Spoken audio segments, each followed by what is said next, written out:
चलिए एक अनोखी कहानी की शुरुआत करते हैं। ये बहुत पुरानी बात है कि एक राजा था जिसके 4 बेटे थे। उसने उनको कह रखा था कि वे दिन रात उसके राज्य में पहरा दें और देखें कि उसके राज्य में कोई दुखी तो नहीं है, किसी को किसी चीज़ की ज़रूरत तो नहीं है। एक सुबह की बात है कि सबसे बड़े राजकुमार को पहरा देते समय एक जोगी मिल गया।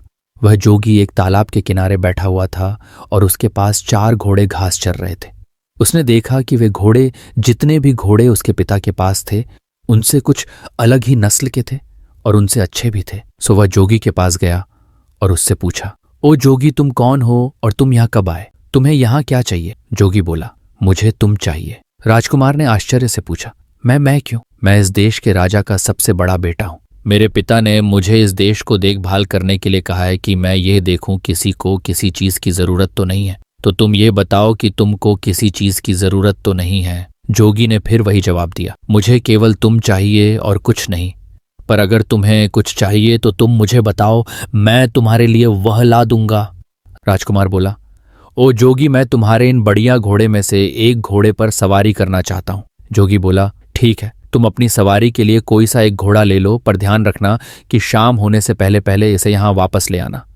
जब तुम यहाँ आओगे तो मैं उम्मीद करता हूँ कि मैं तुम्हारी दिन भर की सवारी के बारे में तुम्हारे कुछ अनुभव जरूर सुनूंगा। राजकुमार ने एक घोड़ा चुना और उस पर सवार होकर चल दिया। जैसे ही राजकुमार उस घोड़े पर चढ़ा तो उस घोड़े ने तो बहुत तेजी से भागना शुरू कर दिया और वह एक जंगल की तरफ जा रहा था। वह एक सब्जी के बागीचे के पास जाकर रुक गया। उस बागीचे के चारों तरफ ऐसी बाड़ लगी थी, उसके भीतर कोई नहीं घुस सकता था। राजकुमार जंगल की तरफ कुछ दूर और गया और फिर वहां से लौटने लगा। जब वह वापस लौट रहा था तो उसने देखा कि उस सब्जी के बागीचे के बाड़े में लगे सारे डंडे हंसिया बन गए और बागीचे में से सब्जियां काट रहे हैं। ये देखकर उसे आश्चर्य तो बहुत हुआ, पर उसकी वजह उसकी समझ में नहीं आई कि ऐसा कैसे हुआ। वह वहां से चलकर जोगी के पास आ गया। जोगी ने उससे पूछा कि उसकी घोड़े की सवारी कैसी रही, उसने रास्ते में क्या कुछ देखा। राजकुमार बोला, मैंने एक बागीचा देखा जिसके चारों तरफ एक ऐसी बाड़ लगी हुई थी जिसमें से अंदर जाना नामुमकिन था। मैं उससे थोड़ा और आगे चला गया। फिर जब मैं वापस लौट कर आया तो देखा कि उसी बाड़ के डंडे हंसिया बने उस बागीचे में से सब्जी काट रहे हैं। जोगी ने पूछा, जानते हो इसका क्या मतलब है? राजकुमार बोला, नहीं, मैं तो नहीं जानता। जोगी बोला, नहीं जानते? और तुम्हारे पिता ने तुमको इस राज्य की देखभाल करने के लिए कहा है, जाओ तुम पत्थर के हो जाओ। जोगी के यह कहते ही राजकुमार पत्थर का हो गया। अगली सुबह राजा का दूसरा बेटा शहर की देखभाल के लिए निकला। वह भी उसी जोगी के पास पहुंच गया। उसने भी जोगी के बढ़िया घोड़े देखे तो वह भी उन बढ़िया घोड़े को देखकर बहुत खुश हो गया। वह भी जोगी के पास रुका और उससे पूछा कि वह कौन है और वहां कहां से आया है। जोगी बोला, मैं यहाँ इस देश में कुछ दिनों से घूम रहा हूँ। ये चारों घोड़े मेरे हैं। क्या तुम इनमें से किसी एक घोड़े की सवारी करना चाहोगे? कल राजा का सबसे बड़ा बेटा यहाँ आया था। उसने इनमें से एक घोड़े की सवारी करनी चाहिए। मैंने उसको किसी भी घोड़े को चुनने और उसकी सवारी की इजाज़त दे दी, पर जब सवारी करके वह वापस आया तो जो कुछ उसने रास्ते में देखा था वह उसका मतलब मुझे समझा न सका, तो मैंने उसको पत्थर का बना दिया। राजकुमार बोला, अच्छा, मगर उसने ऐसा क्या देखा जिसे वह तुम्हें समझा नहीं सका?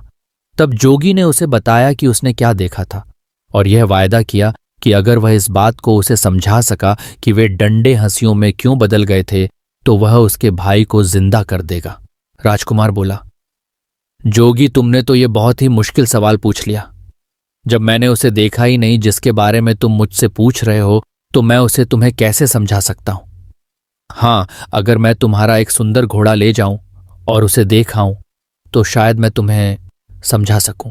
जोगी ने उसको इजाजत दे दी और वह एक घोड़ा लेकर वहां से चला गया। वह घोड़ा भी उसको एक जंगल की तरफ ले गया। वहां जाकर उसने देखा कि नई पैदा हुई बछिया अपनी मां को दूध पिला रही है। वह बहुत देर तक इस अजीब घटना को देखता रहा और फिर जोगी के पास लौट आया। जोगी ने पूछा, तुमने रास्ते में क्या देखा?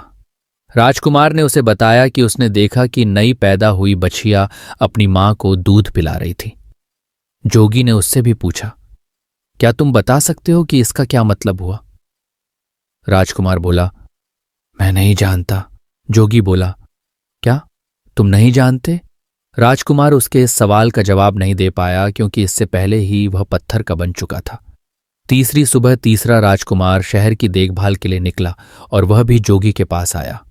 उसने भी उसके घोड़े देखे। वह भी उसके घोड़े देखकर आश्चर्यचकित रह गया। उसने उससे पूछा कि वह कौन था और उसको इतने सुंदर घोड़े कहाँ से मिले। उसके इन सवालों पर ध्यान न देते हुए जोगी ने उससे उसके पास बैठ जाने के लिए कहा। बातों बातों में उसने पता चला लिया कि यह भी राजकुमार था और अपने दो बड़े भाइयों की खोज में निकला था। उसने उसको बता दिया कि उसके दोनों बड़े भाइयों के साथ क्या हुआ। फिर उसने बाद में उससे यह भी कहा कि वह उसके दोनों भाइयों को जिंदा कर देगा अगर वह यह बता दे कि बाड़े के डंडे हंसियों में क्यों बदल गए थे और नई पैदा हुई बछिया अपनी मां को दूध क्यों पिला रही थी। राजकुमार बोला, बहुत बहुत धन्यवाद। अगर आप मुझे अपना एक घोड़ा दे दें तो मैं इन अजीब चीजों को देखकर आ सकता हूं और तब शायद आपको समझा सकूं। जोगी बोला, हाँ हाँ, क्यों नहीं, तुम इनमें से कोई सा घोड़ा ले लो, मगर ध्यान रखना कि शाम होने से पहले ही यहां वापस आ जाना। राजकुमार ने उन घोड़े में से एक घोड़ा लिया और उस पर सवार होकर चल दिया। वह घोड़ा भी उसको जंगल की तरफ ले गया, जहां उसने देखा कि एक आदमी अपनी पीठ पर लकड़ियां लादे लिए जा रहा है। वह केवल उन्हीं लकड़ियों से संतुष्ट नहीं है जो उसने इकट्ठी कर ली हैं, बल्कि वह रास्ते में पड़ी और भी लकड़ियां उठाता जा रहा है। राजकुमार ने सोचा, इसका क्या मतलब हो सकता है? जब मैं जोगी के पास पहुंचूंगा तो मैं जोगी को इसका क्या मतलब बताऊंगा। अफसोस यह राजकुमार भी इस घटना का मतलब समझाने में नाकामयाब रहा और जोगी ने इसको भी पत्थर में बदल दिया।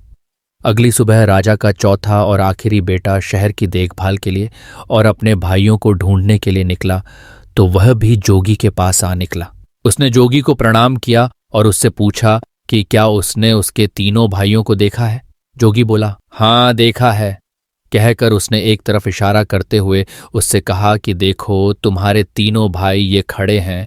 मैंने ही उनको पत्थरों में बदल दिया है क्योंकि उन्होंने पास के जंगल में जो कुछ देखा था वे उनको मुझे समझा नहीं सके, पर मैं उनको जिंदा कर सकता हूं अगर तुम मुझे उन सब का मतलब समझा दो तो। इसके बाद उसने उन राजकुमारों द्वारा देखे हुए तीनों घटना उसको बता दिए। राजकुमार बोला, अगर आप मुझे अपना एक घोड़े सवारी के लिए दे दें तो शायद मैं उनका मतलब बता सकूं। मैं खुद उस जंगल में जाकर उनको देखना चाहता हूं।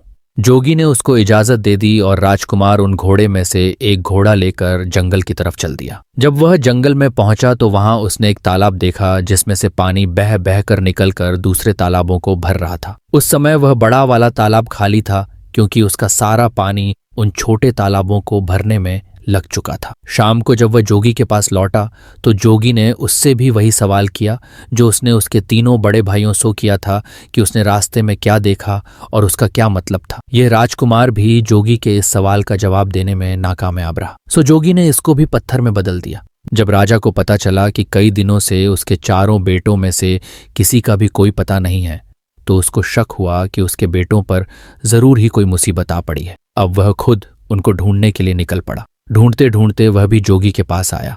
उसने भी जोगी से पूछा, जोगी जी, क्या आपने मेरे चारों बेटों को कहीं देखा है? जोगी ने एक तरफ खड़े 4 पत्थर के खंभों की तरफ इशारा कर दिया। राजा यह देख कर सकते में आ गया। उसके मुंह से निकला, कहीं आपका यह मतलब तो नहीं कि वे पत्थर में बदल गए? जोगी बोला, हाँ ये ही हैं वे। मैंने ही उनको पत्थरों में बदल दिया है क्योंकि वे मुझे जंगल में देखे हुए कुछ घटनाओं के मतलब नहीं समझा सके। फिर भी मैं उनको जिंदा कर सकता हूं अगर तुम उनका मतलब मुझे समझा दो तो। अगर तुम्हें चाहिए तो तुम मेरा एक घोड़ा लेकर जंगल जा सकते हो। राजा बोला, नहीं धन्यवाद, इसकी कोई जरूरत नहीं है। पर अगर आप मुझे ये बता सकें कि उन्होंने क्या देखा जिसको वे आपको नहीं समझा सके तो शायद मैं उनको आपको समझाने की कोशिश कर सकूं। तब जोगी बोला, राजन, तुम्हारे सबसे बड़े बेटे ने जंगल में एक सब्जी का बागीचा देखा जिसके चारों तरफ ऐसी बाड़ लगी थी जिसको पार कर उसके अंदर जाना नामुमकिन था। पर जब वह वहां से लौटा तो उसने देखा कि उस बाड़ के डंडे हंसिए बनकर उस बागीचे की सब्जी काट रहे हैं। इसका क्या मतलब है?